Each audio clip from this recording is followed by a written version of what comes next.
Welcome to the third episode of this series of the GetChatty podcast. This time, we have a refreshing take on tech and teamwork. Yes, Forefront IT is back. We're going a little deeper this time, and I've picked up a couple of hints about why this business is working well and continue to grow. This time the segments are organized a little differently because we had 2 sessions of footages to work with. We shared notes about cybersecurity and digital marketing spaces. Both were somewhat saturated but underutilized at the same time because of uneven practices, or some tend to trap clients into dependency. Take a listen. Today we are at State Library Victoria. We had a bit of a drama, but then we found a spot.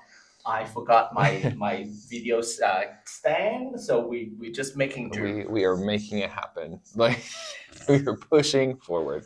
Yes. Well, speaking of pushing forward and making things happen, do you mind sharing a little bit about what you guys do? Yeah. We created called Forefront IT Executive Solutions. Essentially what that is, it's a bespoke IT company that not only does problems and troubleshooting, but we actually do strategy and advisory for businesses. So helping them get more out of their tech and able to grow long-term as well.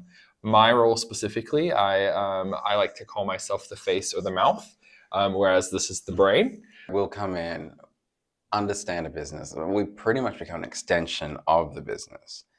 And like I said, there's nothing we don't cover. If a business requires procurement of new computers, leasing, anything at all, we'll organize it. We'll ensure that their backup and their disaster recovery is in order.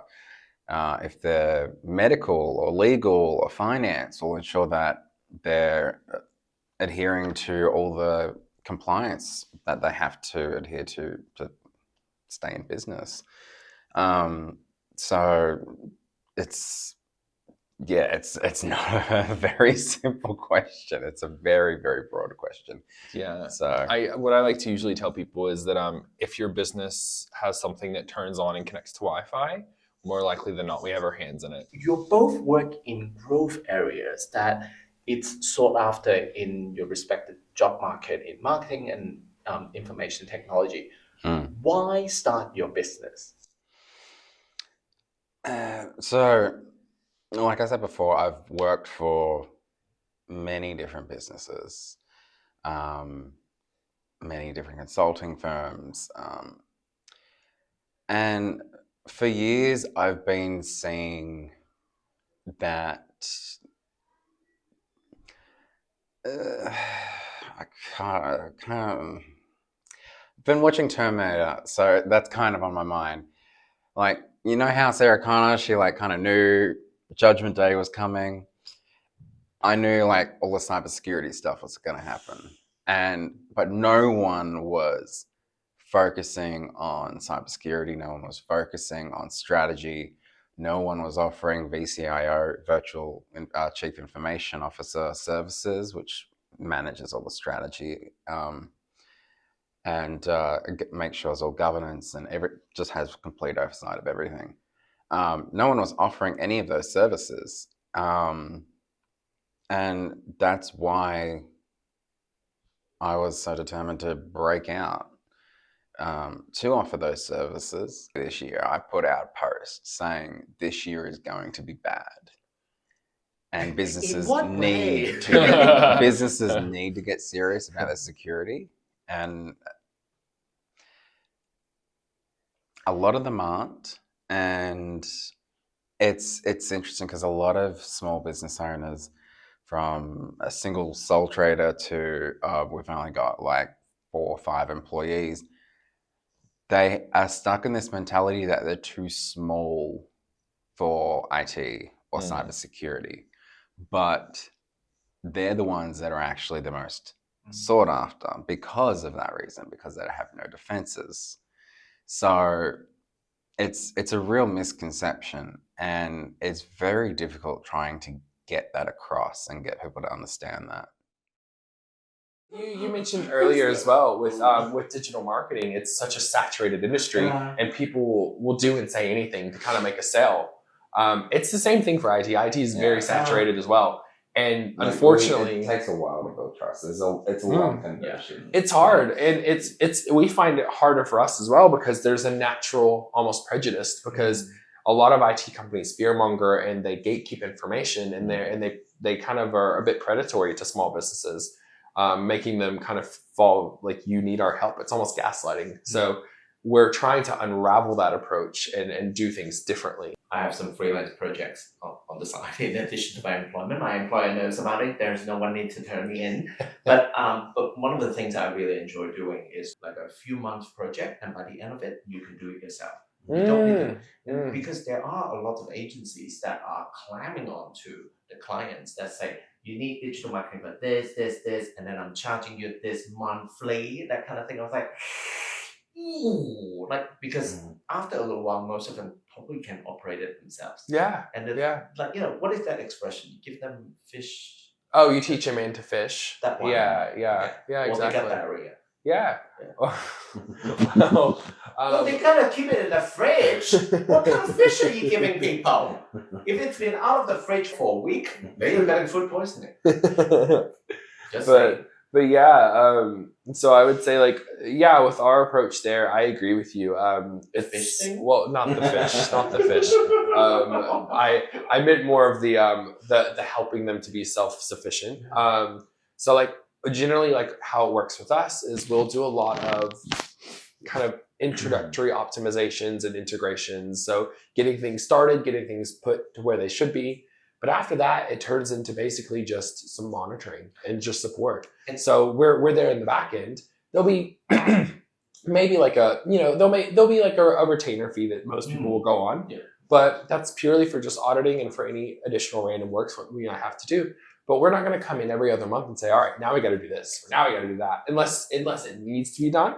But generally, no. We have some clients now where it's just all quiet and we're just smooth sailing, and they're just sitting there and we have their backs, and it's affordable in a way because it's an insurance as well, because they know that they're protected and they're secure, and they can now focus on doing other things, and they're high on life because they're able to focus on that and not worry. And the other part of it is for example, what you're offering of the VCIO part of it, that is if they might want to implement a new strategy of an ongoing plan for future years, then you can give them the advice at being part of their board and part of the decision-making process. Absolutely. And that's it's an ongoing thing because things change all the time, but it's ongoing on a different level, not like it's a partnership. Not like the places I was talking about. It's the same service that you just try to charge. Oh, honey, no. Think of it, think of it more as less of I'm latching on to you and I'm not letting go from you. More like we're holding hands. We're walking through this together. We have this. Yes. Think of it that. So there's a difference in that going with someone. We're not latching on and saying, oh, you can't let us go. We're the only ones keeping you safe. Where it's the difference in the intent. The only thing that designed to do that is the face hugger from Aliens. That's kind of fun. In the second segment, Tristan and James explained that IT and cybersecurity should be a relationship-driven service, which they practice every day. Be a trusted partner, not just a technician. We also learn what a virtual chief information officer is, how smaller operations can benefit from having this role instead of trying to budget for a full-time executive. One of our things if you're working with us, it has to be a good fit because you're going to hear from us. We're going to be talking to you on a regular basis. Yeah, it's 2 ways, absolutely. But if you're just looking for someone to go fix the issue and then go away, that's not really us. We want to, like I've said before, we want to be your tech best friends. We want to basically become part of the business. We want to have a long, ongoing relationship with you. So our clients, we know birthdays, we know anniversaries. Generally, we'll spend 5-10 minutes on the phone discussing an issue, and the rest of the conversation is just, how's this going? What's been going on? How was the weekend?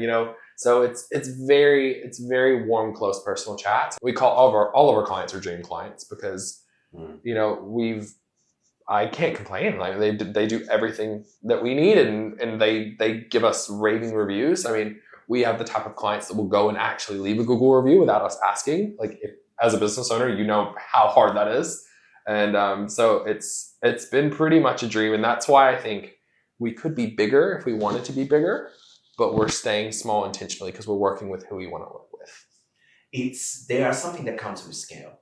That there are something that you will need to sacrifice if you go on a certain size level. And communication and building that relationship, that customized relationship, is something that unfortunately you can't exactly do when you're huge. Like when you're a big business and when you're a corporation, that seems to be the things that fall out first. And I think, using the stretch pants analogy again, is that you guys will probably be the friend that would be like, you're not wearing that outside. and instead, that if people are just expecting those just come in, fix a problem and disappear, then you'll be like, wear it outside, I'll take a picture. It's one of those things where it definitely, I would say where we fit in. This is another great analogy I like to use.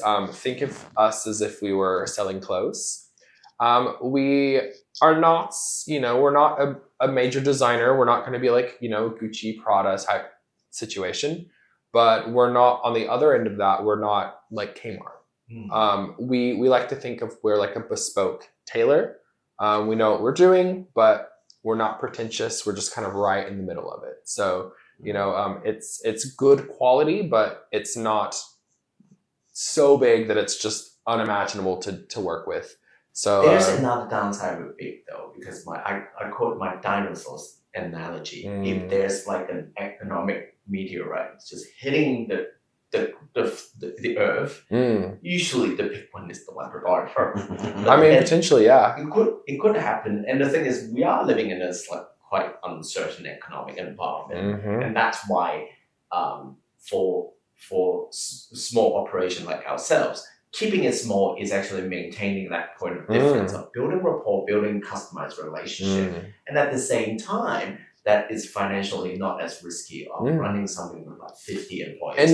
And being adaptable, like especially in this space, things change every day. So if you have people that are still doing things that are 1 to 2 years old practice-wise, it's irrelevant now. So, and that's some of the downsides you get with some of these people that have been around for such a long time. Like, thankfully, like you have been around for a long time doing the type of work, but you are not in that mindset of what was happening in the year 2000. I'm nostalgic, but I'm not. But you're forward thinking as well. Yes. Like, for instance, we were one of the first IT firms that I've spoken to that actually integrated artificial intelligence into our reporting. So, that's one of the things that works. Also offered VCIO services. Yeah, exactly. So VCIO, for those that don't know at home, it's your virtual chief information officer. So essentially, this one here is so smart and so accomplished. He can serve on boards for large scale or medium sized businesses if you don't have the funds or the resources to pay a full time CIO. Because they're about $350. Yeah, so $300,000 a year versus a third of that. You also don't have to have an office. You don't have to have all of these things. So it's a great option for medium-sized businesses that aren't big enough to justify having that. They can outsource to you and then get your experience for much less than what they would. But even small businesses to get the strategic element. Absolutely. So think of it kind of like a business analyst in a way. So they'll come in, they'll check processes, they'll check growth plans. He does that, but for tech. There you go. And not a lot of people can do that because a lot of people advertise now that like pretty much everyone advertises on VCIO and IT consulting. It's like you look at their background and they have no experience on a board or in an executive position. It's like exactly. You can't claim to be doing that if you don't have the experience doing that. So like a great little, I guess, fact check that you could kind of do. Someone says that they offer VCIO services from an IT company. Take a look at that person, go to their LinkedIn, see what they've been doing. Because if they don't have CIO, if they don't have board member in their history, how are they offering that service? And for this last segment, we're talking about working together as a couple. Well, I better stop interrupting this episode. Here it is. And this question, it's not about cybersecurity, because well, you guys are a couple. So how is it working with one's spouse? Who want to start first? Oh, you already reacted. Good. Like we said, we're very, very good with communication in business, and it's because we've also been very good with communication in our relationship. So, I mean, COVID lockdowns were, I think, the ultimate relationship tester, and yet we got out of that with no problems. So, running a business together, I mean, we might butt heads every now and then, but we just talk about it. So, yeah, I mean, that's the whole idea of being together, that we're to push each other further and further, and that's what we do. What I noticed by talking to you guys so far is that I think both of you have the capability of deep diving into different oceans. Yeah. It's like, James, you can go deep into the IT space, which I have no idea about. And then Tristan, you can do that relationship space. And I think that's an amazing thing. Yeah. Because when you are working as a team, if everyone's the same and have the same skills and everything, then it's gonna be a car crash. But then this is what I noticed by talking to you so far and meeting you guys in different meetings, is that I was like, oh, that's nice. This sounds like and like Tristan said, like I'm incredibly analytical. So fair. yeah, like I've also kind of been told I've got resting bitch face, but it's just because I kind of disassociate when I'm, when someone's explaining a situation, and I'm just imagining everything in my head and processing all these different options. But apparently I just have resting bitch face. It's actually really fun because we'll go to client meetings and it's very much like having two different best friends in a way. So it's like you have like the smart one and you have like the outgoing one.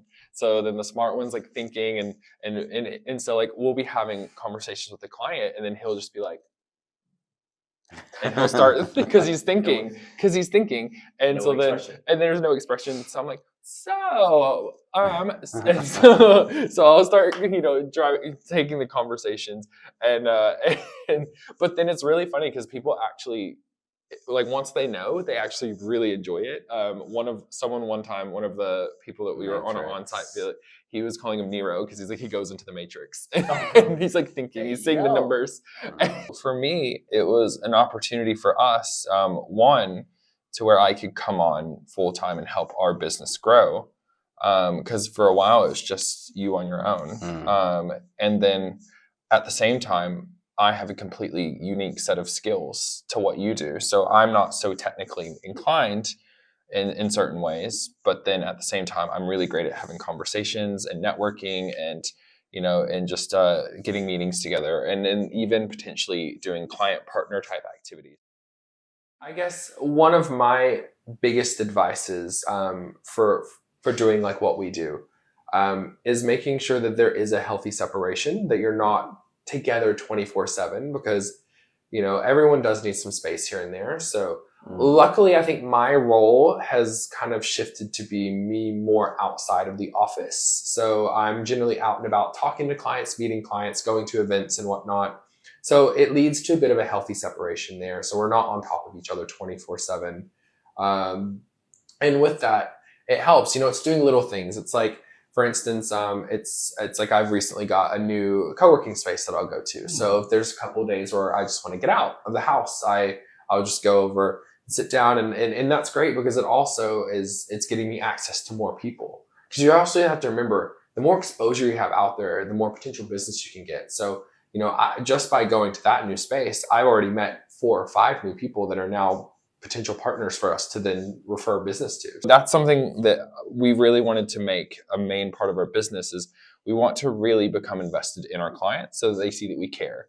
because in IT, it's a very trust-based business. So you're dealing with a lot of sensitive information. So if your customer or your client doesn't trust you, they're never going to be 100% on the process, because they're always going to be thinking in the back of their head, like, what are they doing? Like, I don't want to ask them, but then I don't know. And so we try to alleviate that to where people are like, you know what?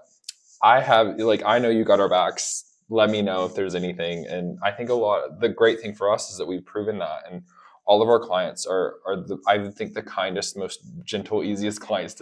We love our clients. They've been fantastic. So, I mean, like, even, for instance, we had to do some price increases because of cost of living. And we called clients and we're like, hey, some offered more. we're like, hey, we need to have the conversation about potentially raising prices up just because of fees and whatnot. Where you would expect pushback, everyone's like, oh, that's fine, no big deal. And I'm just like, what? This isn't that easy. But then they just trust us, so it's not an issue. So we're very fortunate. And I think it's a testament to our process, because before we even do quotes for pricing, we've probably had at least 3 or 4 meetings with that client. So it's a very slow kind of match-made process. We don't rush into it, and then we want to grow with you. So, well, it's like something that we can think about, like, in the general world, if you may. That is, sometimes it takes us a few trials to find a GP that we like. Yes. And in a way, you guys are like the GPs for IT systems. Yeah, in a way. Because and the thing is, if you can't trust it, what happens is, just like a lot of large businesses or corporations, that they would rely on retail softwares, or if they don't believe or don't trust the ability of the IT professionals, they'll just try to Google or ask AI how to solve it, but you actually adding up, making it worse for yourself. Thinking about, like, with any decision I'm making, how is it affecting the business? How is it affecting the life? So it's also setting healthy goals as well. So, being in a business that you own, you do have more flexibility. So I can decide, it's 2 p.m. It's a nice sunny day. I'm going to go for a walk.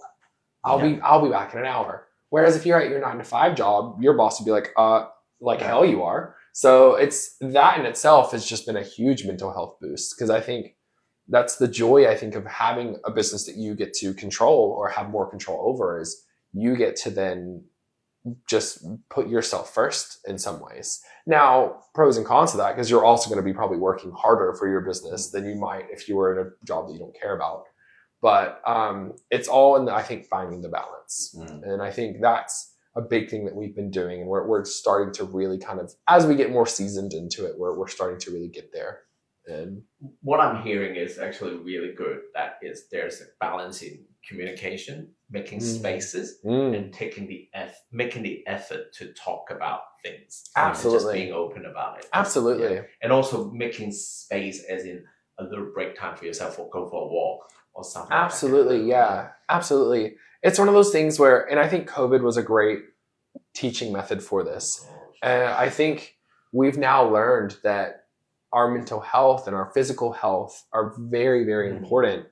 And I think for me, for one, I'm very grateful that I got more of an emphasis on that, because before COVID, all my thoughts were, I just want a really great job in corporate, and I just want to do, climb the ladder and all that. And now I'm like, I don't want to do that anymore. I want to have my time. I want to be able to do what I want when I want. So, now having this type of business, like, for instance, yesterday, one of my friends was going to like a trade show, and they're like, hey, do you want to go? And I was like, why not? I can get my work done in the morning and then head out, and who's going to tell me no?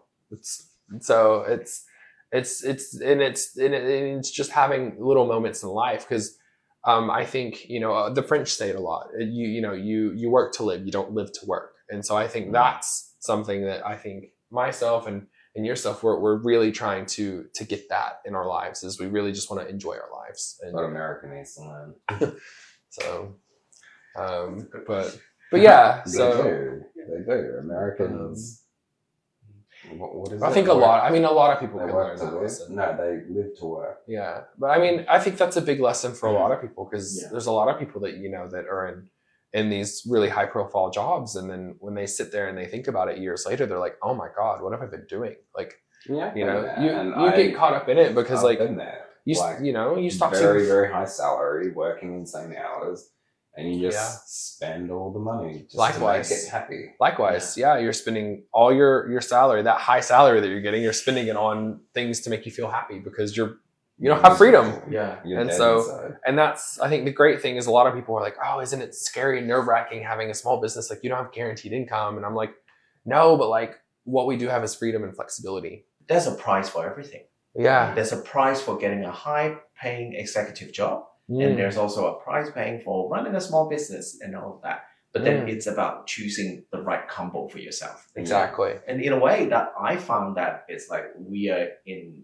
a time and a space and an environment that we have luxury to choose. Yes. So why not we pick something that is good for ourselves? Absolutely. Something like that. Absolutely.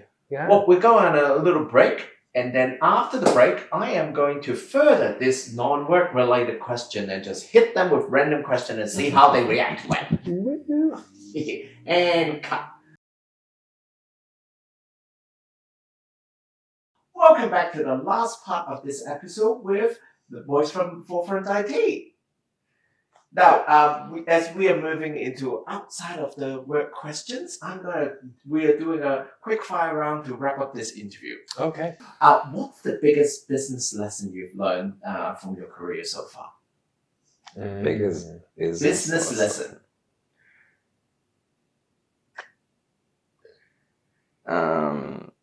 Probably delegation. That's a good one. I've ran a business very successfully in the past. It grew very well, but I had delegation issues, which led to me burning out. And now with Forefront, I am learning to delegate things to Tristan and Lee and our other employees. So, I think that's probably the biggest. Yeah. For me, I would definitely say one of my biggest ones is just learning to be transparent and understandable. So I mentioned earlier, the confused mind doesn't buy. So if we're not making things clear and easy to understand, we're not doing our job. That's true. Look, I mean, we all start a small business because we like what we are doing. But then because when we have different people, employee, contractors, and things like that, they have their own way of working, and that not transition. What is that? Well, it's hard because it's your baby, and you want to protect it. But then at a certain point, you have to realize: are you keeping it safe, or are you actually holding it back? So absolutely. Good point. What is one piece of advice that you've received and you would like to pass it on to the others in the community? I can answer this one. Ooh. If you are very apprehensive about just how you are appearing or performing in places and you think that you are the imposter, I guess, of the group, most people have no idea what they're actually doing. They're just winging it and doing the best they can. So as long as you're prepared and you know what you really know deep down in your heart what you're talking about, you're doing just as good as anyone else. Yeah. It's a little bit like when you were a child, you think that all the adults all the grown-ups get this shit figured out. No one knows what they're doing. No one generally knows what they're doing. Everyone's just doing the best they can. Yeah. It's usually people just really good at faking that they know what they're doing. Fake it till you make it. So absolutely. Yeah, I came across people like that. Sorry, off topic. Sorry. No, that's not part of it. That's for the sideshow. If you have unlimited resources to do a movie or streaming special or something like that, what topic would you like that to be? Oh, I can answer this one. Yay! I would love to do, I guess, like a biopic, but of how we originally met and came to be. And it would kind of follow my journey from the US over here, and then potentially even us getting together and starting a relationship and then starting this business. It's going to be about us, so yeah. Ooh, that's so nice. Oh. If you were a superhero, what would your superpower be? Telekinesis. Telekinesis, nice. Mine would be, I think I want the ability to fly. There you go. These airline prices are ridiculous. Yeah. But you still carry a passport if you can fly. Who cares? I'm not stopping at the airport. True. What is the one biggest misconception about your area of work that you would like to break? There's so many.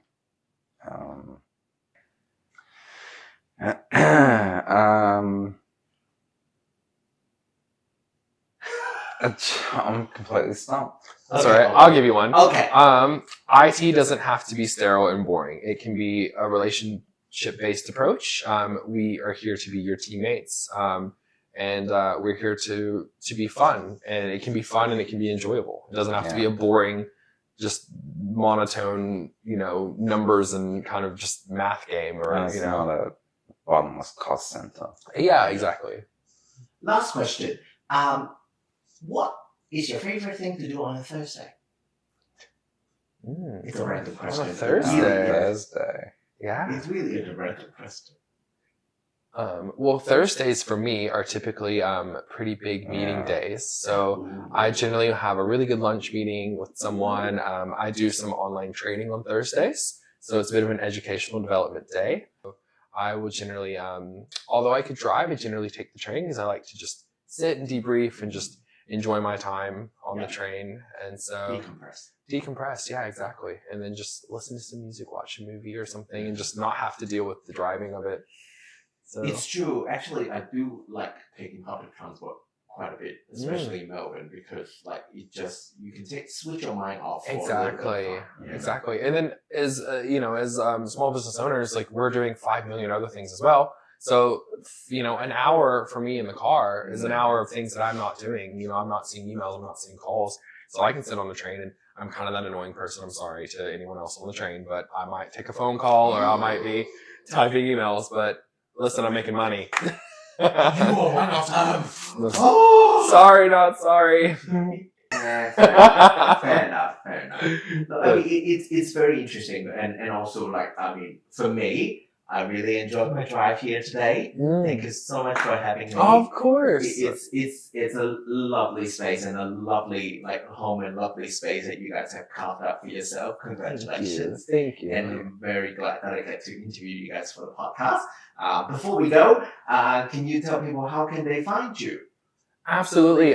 So you can find us at forefrontit.com.au. We're also Forefront IT on most socials. You can find us on LinkedIn, Facebook, Instagram. And then, we're based in Melbourne, but we operate anywhere in Australia, also New Zealand as well. If you have any questions or need tech assistance, always please feel free to reach out. And then, of course, if you're in need of an audit, definitely let us know. We can do full complimentary audit, so you can show you what kind of vulnerabilities are there, and then have a chat and get things started. You did one for me a little bit earlier this month. It was really good. So there you go. It's pretty easy to understand, and really easy. And of course, you have us to help you as well if you have any questions. Yeah. And thank you very much for taking part in this podcast, and also thank you for taking the mystique out of that cybersecurity and IT space. Wish you all the best. And thank you, and let's keep on getting chatty about your local businesses. Yes, thank you so much, Arthur. Yay! Thank you. Once again, thank you so much for Forefront IT for guesting in this episode. A lot can be learned from our conversation so far, and as usual, here are my top 3 for businesses. Be tailored, transparent, and focus on long-term values, not about trapping your clients. I think many large corporations are already doing that, so do you really want to throw your hat into the same ring? If you and your significant other are running a business together, adopt a core value that you can always refer back to for guidance. I don't mean making money. All business should be sustainable on itself, but something like you work to live, you don't live to work that James and Tristan are doing. They can shine in their own different ways, but also making time to be apart, such as going for a walk or taking public transport between meetings to decompress. I'm lifting a direct quote. It doesn't have to be sterile and boring. We're here to be your teammate, and it can be fun.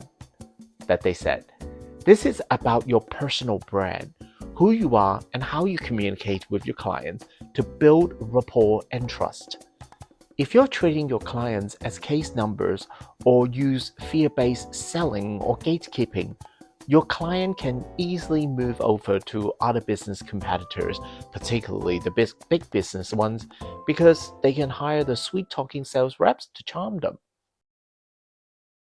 This podcast is produced by me, Arthur, the Chatty Curator. Thanks for your company. I hope you enjoyed this episode, learn something new, or pick up something helpful to realize your aspirations. The podcast guests are making time and appeared in kind, so please consider supporting the podcast by supporting them. Head over to their socials and website on the show note, like or share on social media, or send them the episode's dedicated page on chattycurator.com, a spot where you can listen to all of the episodes without a Spotify or YouTube Music account. Until the next episode, let's keep on getting chatty about your local businesses.